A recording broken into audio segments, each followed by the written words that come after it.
I was sitting in a crowded coffee shop the other day, just people watching, when I noticed this fascinating, almost tragic interaction play out near the counter. Oh, yeah? Yeah. There was this guy, perfectly decent, clean cut, looked like he had a steady job, and he was trying to strike up a conversation with a woman in line. Okay. And he wasn't being creepy at all. He was actually quite charming, you know? He made a light joke about the wait time, but the reaction he got was just brutal in its indifference. I mean, she wasn't rude exactly, but she was completely checked out. Good, yeah. Not there at all. While he was trying to make this real-world connection, her thumb was just rhythmically tapping on her phone screen. I caught a glimpse of the interface. Let me guess. A dating app. A dating app. She was rapidly swiping left on digital profiles of men who looked exactly like the real living man standing right in front of her. Wow. She was just discarding the reality for the potential of something better on the screen. And to an outsider, you know, it looked like modern arrogance or maybe just incredible shallowness. Of course, that's the immediate judgment. Right. It felt like the guy didn't even exist in her dimension. But as I watched him walk away looking confused and just invisible, it hit me that I wasn't watching a personality flaw. I was watching a glitch. A glitch. I like that. We tend to judge that woman as stuck up or the guy as not trying hard enough, but what if both of those judgments are totally wrong? What if that coffee shop interaction was actually a clash between 50,000-year-old software and modern hardware? She wasn't just being picky. She was like unknowingly running a prehistoric survival script in a safe, temperature-controlled room where it no longer makes any sense. Yeah. We are looking at a biological conspiracy happening right under our noses. That analogy is so powerful because it frames our mission for this deep dive perfectly.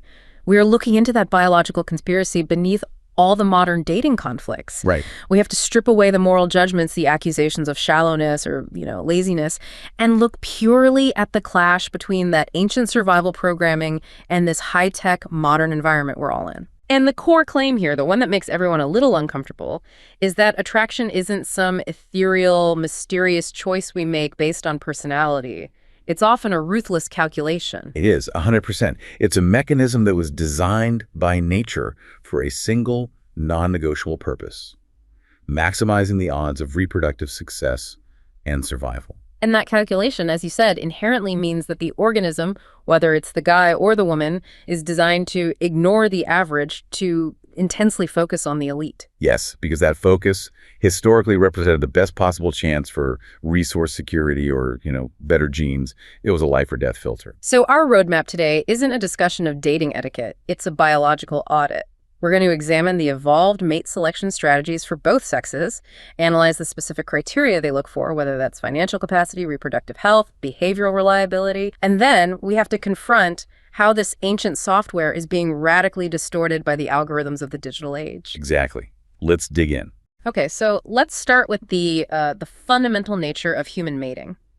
It seems we didn't evolve just one single, simple path. We aren't strictly monogamous or strictly polyamorous. We have a whole range of options. That's right. We call that strategic pluralism. Humans didn't evolve a single strategy, but a versatile menu of approaches that are activated depending on the environmental context and, the individual's needs. A menu of strategy. A menu. It includes long-term committed mating, characterized by deep pair bonding and emotional involvement, but also short-term mating, temporary liaisons, hookups, or serial mating. And even infidelity. And even extra-pair copulations, or infidelity. The key insight here is that each of these strategies requires a distinct, specialized psychology.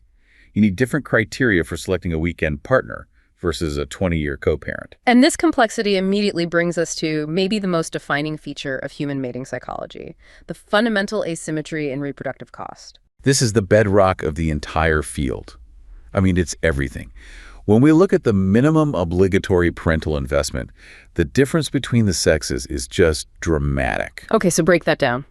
For the female, the absolute cost floor for one successful offspring is 9 months of gestation, the huge metabolic burden, and the very real physical danger of childbirth.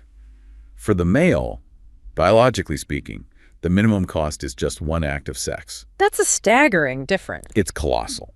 And this difference in minimum investment means that selection has favored the heavier investing sex. The female. Exactly, the female, to be inherently more discriminating and selective. They have everything to lose from a poor choice. It's a huge difference in risk management. If a man makes a mistake and mates with a low-quality partner in an ancestral environment, he loses very little time or resource, and he can try again, like immediately. For sure. But if a woman makes a mistake, she potentially sacrifices a year of her peak reproductive window, plus immense physical and survival costs, all for a child who might not even survive due to poor paternal investment. So choosiness, in this light, isn't a personality trait. It's a highly successful adaptation. Absolutely. The adaptive cost structures the psychology. However, it's really vital not to oversimplify here. The fundamental asymmetry only predicts where the differences lie. It also predicts where we are similar. Which is where we both face similar long-term challenges, like the commitment problem. Exactly. When adaptive challenges are similar, the psychologies converge. The major challenge of long-term mating for everyone, male or female, is finding a reliable cooperator. Someone who's going to stick around. Someone who will stick around, won't cheat, and will invest resources. So we find these species-typical preferences that are universal. Both sexes, when they're looking for a long-term partner, universally prioritize traits like kindness, dependability, and good physical health. They're looking for a reliable machine that won't break down and won't run away. So the differences we observe aren't about finding a decent human being. They are about selecting a partner optimized for specific ancestral resources, be that sexual, economic, or parental resources. Precisely. In the long term, both sexes are looking for someone who is genuinely willing and able to commit. They look for someone who has a similar meat-value trajectory. Meaning what, exactly? Meaning their potential for success and health is aligned with their own. They also prioritize good parental skills, demonstrated by a fondness for children. And logically, neither sex wants a partner already encumbered by major costly commitments, like young, needy children from a previous relationship. Because that means resources, time, attention, wealth will be diverted from their own future offspring? Exactly. You want a partner who comes to the table with maximum resources and minimum distractions. Okay, so that sets the stage perfectly. Now let's get into the female long-term preferences, what you've called the Chieftain filter. Right. Now we enter the terrain of the female long-term mate selection psychology, which is anchored by the relentless operation of this Chieftain filter. It's this ancient psychological mechanism for seeking status, protection, and resources. Why does resource acquisition hold such intense value for women, even today when we acknowledge that so many women are financially independent? Well, the drive isn't about conscious modern necessity. It's about deep history. The idea from an evolutionary standpoint is that ancestral women sought long-term mates primarily to acquire economic resources, gain social status by association, and secure physical protection for themselves and their vulnerable children. So resources weren't luxury items? Not at all. They were the difference between life and death for offspring. A high-status mate not only provided food, but also better social networks, which would then enhance the future mating success of the children. And we have historical data to back that up, right? We do. There are clear historical validations for this instinct. Studies of pre-industrial Finland in the 17th and 18th centuries, for example, found that women married to wealthier men consistently had higher child survival rates and more reproductive success than those married to poorer men. The instinct is hard validated by the ledger of survival. And what's fascinating here is how this preference isn't just, a Western thing or localized in any way.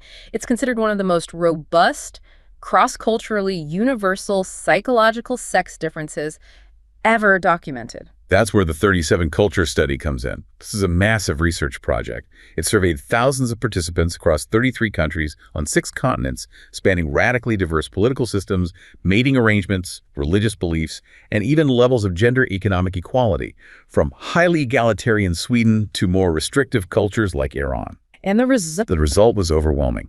In 36 of the 37 samples, women valued good financial prospect significantly more highly than men did. That consistency is just stunning. Yeah. It really pushes back against the idea that this is merely a social construct determined by, say, unequal wages. It does, because if it were purely social, we would expect that difference to disappear entirely in modern, highly equal societies. But it doesn't. Yet the empirical data holds firm. And let's look at the sheer weight of the preference. In a large U.S. data set, 97% of women found steady income desirable or essential, compared to only 74% of men. 97%. That's almost everyone. But the most revealing data comes from experimental setups. Across studies done in China, the US, and Europe, researchers experimentally manipulated how much a potential male partner earned. When women were asked to rate the desirability of these men, the finding was truly staggering. How staggering. Women were found to be approximately 1,000 times more sensitive to salary when rating men than men were when rating women. 1,000 times. That's not a preference. That's an absolute filtering mechanism. It's a difference between a minor consideration and a primary non-negotiable threshold. It absolutely is. Yeah. And that kind of intensity directly feeds into the problems we see today in online dating, which we'll get to. It shows the depth of the Chieftain filter. And it's not just about money, right? It's about the ability to provide. Exactly. This drive isn't limited to paper money.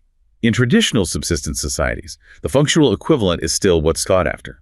Hadza hunter-gatherer women consistently place immense importance on a man's foraging ability, specifically his capacity for successful hunting and provision of meat. The currency changes, but the preference for capacity remains constant. And since direct wealth can be volatile, the theory would suggest women look for cues that predict future resource acquisition, things like ambition and social status. That's the next layer. Ambition and industriousness are behavioral signals that predict success. And in all 37 of those cultures, women placed a high absolute value on this combined trait, ranking it consistently above traits that might seem, more pressing on the surface. And this preference holds up over time. It does. When you analyze U.S. data spanning over 50 years, from 1939 to 1996, the preference for a partner with favorable social status persisted, showing its psychological resilience to massive socioeconomic change. We see this confirmed not just in questionnaires, but in real-world mating behavior, particularly that link between wealth, status, and the age of the partner a man gets. Yes, this is where the rubber meets the road. High-status men business leaders, major actors, historically and right now, consistently marry younger brides than their lower-status counterparts. Studies show that for men, each increment in income is accompanied by a decrease in the average age of the woman sought. So resources in this context translate directly into the ability to actualize his own preferences. Exactly. The richer the man, the closer he gets to exercising his preferred reproductive strategy. Okay, so beyond status and finance, there's that other non-negotiable resource, physical protection. Protection is a core function of the chieftain. Women consistently prefer men who are tall, physically strong, and athletic for marriage partners. And these preferences translate into attraction for very specific physical markers. A lean, muscular physique, and particularly a V-shaped torso that's broad shoulders relative to hips. These are all cues that signal physical formidability. And this preference isn't abstract. It's actually linked directly to how safe a woman feels in her environment. It is. The research shows that when women perceive their environment as dangerous, if they express high levels of fear of crime, their preferences for physically formidable long-term mates intensify significantly. So it's a functional, adaptive response to perceived risk. It's a risk mitigation strategy. Yeah. And on top of that, these physical qualities are often correlated with status, income, and good health. So the physically powerful man provides a whole package of desirable traits. This reminds me of a specific case study I read that just illustrated the neurobiological struggle here so perfectly. There was this highly successful modern woman named Maya. She was a high-status individual in her own right, living in a big city, and she had always prided herself on being a modern romantic, focusing on emotional depth. Yet, as she moved into her 30s, she began dating a struggling musician. Okay, I can see where this is going. He was sensitive, he was passionate, but financially unstable, and the study noted the sudden shift in her. She wasn't consciously seeking luxury, but she started feeling a genuine, almost physical anxiety and ick whenever they faced financial stress. The alarm bell. She described it exactly like that. An alarm bell ringing in her amygdala, the brain's danger center. She soon became drawn to a colleague, a man she initially found kind of dull, but who exuded relentless professional competence and resource stability. She realized she wasn't falling out of love because of greed. She was experiencing this primal, overwhelming need for resource safety that was just overriding her stated modern preferences. That's the chieftain filter at work. The emotional need for safety is a primary evolutionary driver. The amygdala doesn't care about the modern social contract. It cares about resource reliability for survival. If the resources aren't visibly stable, the system flags the partner as high risk, and attraction just plummets. So, what happens when women achieve the very resources they seek in a mate? If a woman is high status, high income, and highly attractive, does she finally overcome this biological need and relax her standards? This is a crucial test for evolutionary theory versus a purely social theory. And the data is highly consistent. Women who view themselves as physically attractive Those with high mate value do not relax their standards. They raise them. They impose higher minimum standards for a long-term mate across the board, higher requirements for social status, intelligence, and financial prospects. So the one-it-all finding is empirically supported. High-value women seek high-value men across all domains. Yes, speed dating studies, large-scale preference surveys, they all confirm this. Attractive women chose men high on overall desirability, which is an aggregate score combining wealth, status, family orientation, and physical appearance. A woman's high status doesn't eliminate her drive for a high-status partner. It reinforces the belief that she's entitled to the very best available resources. Her higher resource base allows her to actualize her evolutionary preference without having to compromise. All right, let's pivot. If the female adaptive challenge is resource and protection acquisition, the male long-term challenge is identifying a partner who maximizes reproductive value. This brings us to the youth and fertility filter. Exactly. So for men, the investment risk is primarily tied to ensuring his energy is spent on a partner who is capable of successfully bearing children.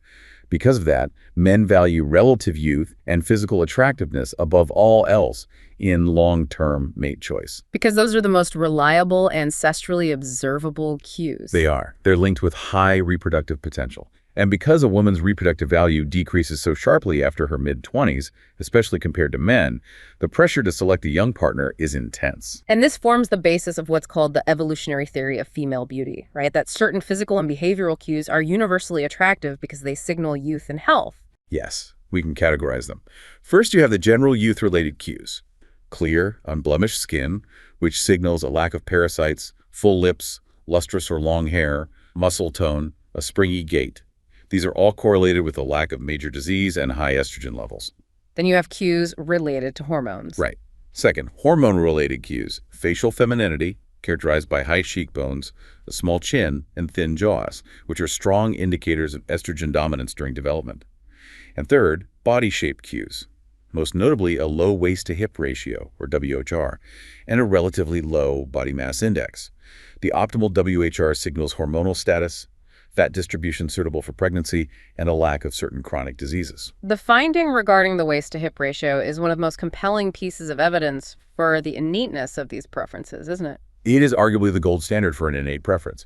The fact that studies found even men who are congenitally blind from birth who have never seen a body shape still prefer partners with a lower waist-to-hip ratio. That's incredible. It strongly suggests this is not a learned cultural preference mediated by visual exposure, but a fundamental biological mechanism for assessing reproductive status. The correlation between reproductive value and perceived attractiveness via these cues is nearly perfect in the research. So the most obvious behavioral outcome of this filter is the age preference. How consistent is that across cultures? It is the single largest and most consistent sex difference found in the entire body of cross-cultural mating research. In all 37 cultures studied, males preferred mates who were younger than themselves. That consistency held up statistically across the entire globe. But do men prefer partners precisely at the age of peak reproductive value, so the mid to late teens? Interestingly, no. And this is a key nuance. While peak reproductive value is in the mid to late teens, males generally prefer partners approximately 2.66 years younger than themselves. Which puts the preferred age closer to peak female fertility. Exactly, which is typically in the early 20s. Researchers believe this subtle difference is an adaptive compromise. For long-term committed mating, men also need traits like emotional maturity, established dependability, and compatibility, which are less likely to be found in teenagers. So men are trading a small amount of theoretical reproductive value for greater commitment and stability in a long-term partner. Precisely. And again, this preference is not just theory. The preferred age difference of 2.66 years aligns almost perfectly with the actual average age difference at marriage, which is 2.99 years across 27 countries. Which confirms the validity of the underlying preference mechanism. It does, and we see this preference actualized most intensely in polygynous societies, like in Zambia or Nigeria, where men are typically much older when they acquire wives, leading to preferred age gaps of 6 or 7 years. The ability to acquire much younger partners is a direct reflection of a man's accumulated status and resource value. So the second major adaptive problem for the investing male is paternity confidence. This links to the historical preference for chastity. Right. If a man is going to pour his life's resources, food, protection, social standing, into raising offspring, selection dictates he must minimize the chance that those children are not his own. This risk is called paternity uncertainty. And historically, one behavioral cue that signaled paternity confidence was chastity. Yes, a lack of prior sexual experience. And the primary psychological mechanism to solve this problem of paternity uncertainty is often considered to be sexual jealousy. Which is different for men and women. Very different. Empirical tests consistently confirm that men are more distressed by cues of sexual infidelity than women are, while women are more distressed by cues of emotional infidelity, which signals a withdrawal of resources. This highlights the different adaptive risks each sex is protecting against. So how supported was that chastity preference across those diverse cultures? Well, the preference for chastity showed the greatest cross-cultural variability of any trait examined. It was highly valued, often ranked as indispensable, in specific cultures like China, India, and Iran. Places that historically placed immense value on female sexual restriction. Exactly. However, in modern, highly secular and economically developed cultures like Sweden, Norway, and Germany, the preference was rated as irrelevant or unimportant. Why such a radical difference? That seems to contradict the idea of a universal mechanism. The variability is critical. It shows that while the male psychology contains a mechanism to value chastity, because of the paternity uncertainty problem, the expression of that mechanism is highly dependent on proximate cultural factors. So in cultures with strong social norms restricting female sexuality, the preference gets turned on. It's activated strongly. In cultures where those controls are absent or where open sexuality is the norm, other cues to fidelity, like dependability or commitment, might take precedence. The fact that the prediction was supported in 23 of the 37 samples suggests the mechanism exists, but its manifestation is contingent on the mating environment. All right, so let's shift gears. When we move from high investment, long-term pair bonds to the short-term game, the massive asymmetry in costs should drive radical differences in desired sexual variety. It completely reverses the psychology. Because the cost of short-term mating is exceedingly low for males, the potential reproductive benefit from multiple partners is high. So evolutionary theory predicts, and the cross-cultural data confirms, that men desire a greater number of sexual partners over a lifetime. And they're willing to act on it faster. Much faster. They express a greater desire for short-term mates, are willing to engage in intercourse after less time has elapsed in a relationship, and significantly, they relax their standards. Relaxing standards, that's a key point. What exactly are they willing to compromise on in a short-term context? Pretty much everything from intelligence to physical appearance. For instance, in long-term mating, men require a certain minimum IQ threshold in a partner.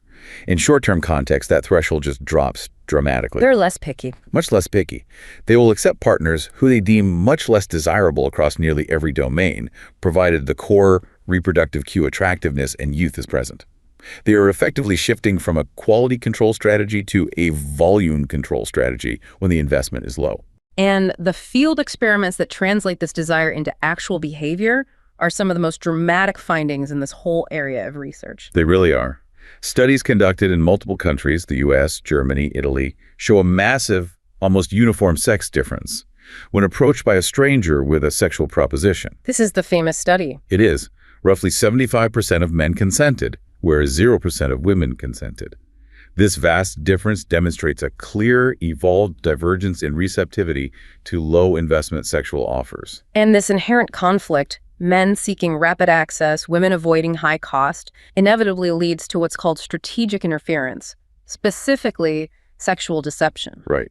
Strategic interference theory predicts that men, operating under that assumption of low cost, will be more likely to use deception to achieve their short-term goal.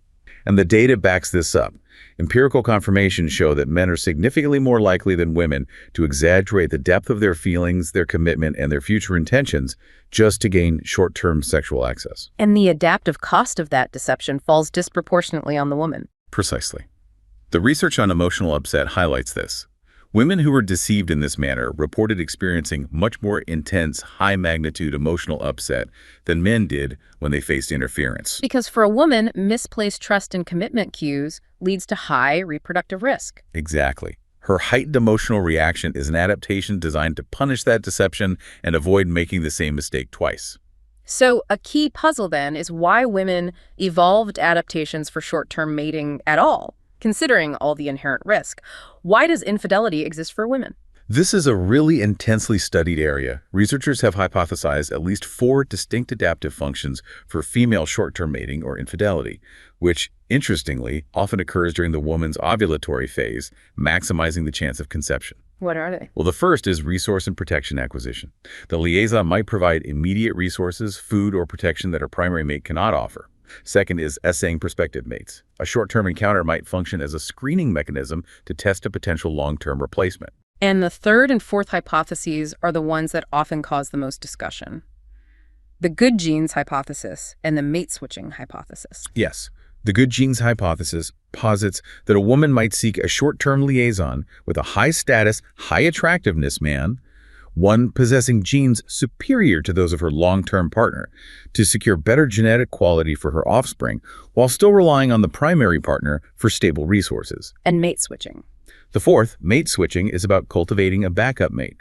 This allows for easier divestment from a current low-quality partner or trading up to a demonstrably higher mate value partner. So which of these is best supported by the current data?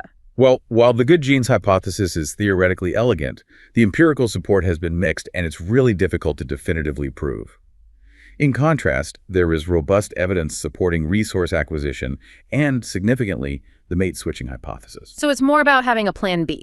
Analysis suggests that the utility of cultivating a better replacement partner, having that plan B in case the primary resource provider falters, may be the most frequent or primary function of female infidelity, rather than solely a hunt for superior genetics. It's a proactive risk management strategy. So infidelity for a woman is often less about seeking a superior gene package and more about securing a superior exit strategy or a better economic deal in the long run. That's what a significant amount of the evidence points to. Okay, so we have established this ancient 50,000-year-old software. Women prioritize the Chieftain filter for resources and status, and men prioritize the youth filter for reproductive value. Now we have to introduce the modern hardware, global, digitized dating platforms. Right. This is where the adaptive friction becomes a systemic failure. The clash occurs at the intersection of hypergamy, that drive for women to date up in status, and the illusion of infinite choice that technology provides. Exactly. Let's look at the ancestral environment again. If a woman lived in a small tribe, she knew who the handful of high-status chieftains were. Her options were few, and the competition was localized. If she secured a high-status partner, that was excellent, stable positioning. But the digital age just removes all of those constraints. It vaporizes them.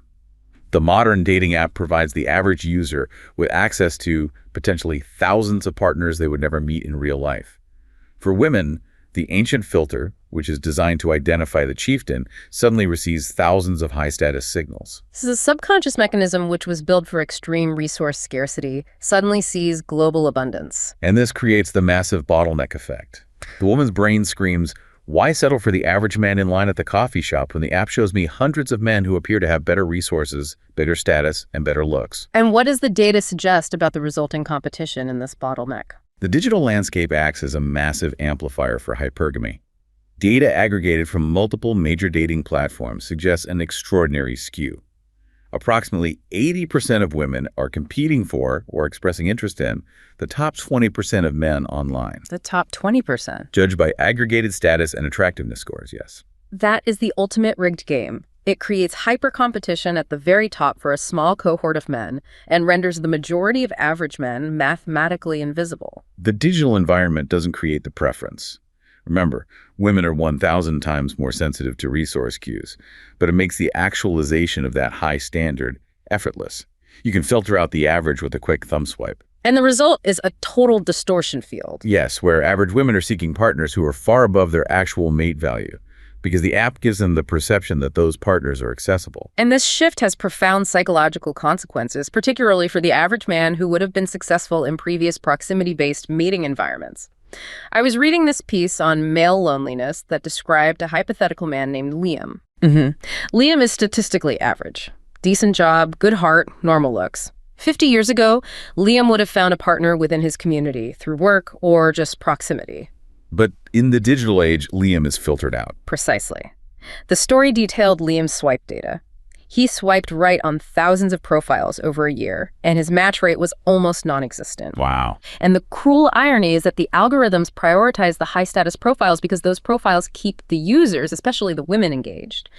Liam wasn't competing with the men on his street. He was mathematically competing with the top 5% of profiles across his entire city. And that's psychologically devastating. The post described his slow, crushing psychological decline, his transition from a hopeful person to someone consumed by a deep sense of worthlessness and invisibility. He internalized the failure, believing he was fundamentally unlovable, rather than understanding that he was simply a victim of a hyper-competitive, high-tech marketplace that weaponizes hypergamy. That narrative is so crucial because it takes the abstract data, the 80-20 rule, and applies the human cost. It shifts the problem from being about individuals being mean to each other to a system that structurally fails the vast majority of participants. We are trying to navigate a world of infinite choice with a brain designed only for scarcity. And the average man who provides commitment, kindness, and decency is, sadly, perceived by that ancient software as an unnecessary, low-status risk when the screen suggests a higher-status option is just one more swipe away. So if we accept that this conflict is systemic, this ancient software meeting incompatible hardware, the essential next question has to be, can we override the software? We are not automatons, so where does human consciousness fit in? Like, the only way forward is conscious behavioral adaptation. We must first read the script correctly. We have to understand the biological drives to then consciously rewrite our own decision-making.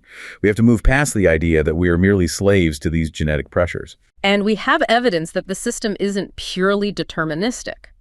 Despite the massive sex differences in the specific criteria, income, looks, age, there are common species-typical preferences that actually override those differences in terms of overall long-term importance. Absolutely. This is the positive anchor in all the cross-cultural data. When both sexes were asked to rate the importance of traits for long-term partner, both men and women consistently ranked kind, understanding, and intelligent higher than earning power or physical attractiveness. In all 37 cultures. In all 37 cultures studied. That's significant. The traits that solve the commitment problem, decency, reliability, intelligence, are prioritized above the flashier, sex-linked resource or reproductive indicators. This confirms that the search for a fundamentally good cooperator and a dependable partner is the most potent and universally desired driver of long-term selection. Men and women are strategically similar where it matters most for raising a family over 2 decades. The research agenda now has to focus on strengthening that conscious choice. We have to find ways for the prefrontal cortex, the seat of complex reasoning, to check the automatic responses of the amygdala. I loved the anecdote about a couple that achieved this conscious override, Sarah and Ben. Ah, yes. Sarah was the high-status corporate attorney, the classic example of a high-mate value woman expected to seek a high-status mate. And she did at first. She did initially, and it resulted in high-conflict relationships with highly competitive partners. Then she met Ben, a kindergarten teacher. He represented lower traditional status and significantly lower resources. And the counselor noted that Sarah felt that initial biological friction, that ick of dating down, which was her hypergamy instinct just running in the background. But she consciously intervened. She didn't just follow the feeling. Exactly. She chose to override the outdated script. She focused on his exceptional emotional intelligence, his dedication as a teacher, and his willingness to support her career without viewing her success as a threat, a trait she failed to find in higher-earning men. So they fundamentally renegotiated the ancestral contract. They did. She became the financial anchor, and he became the primary provider of domestic and emotional stability.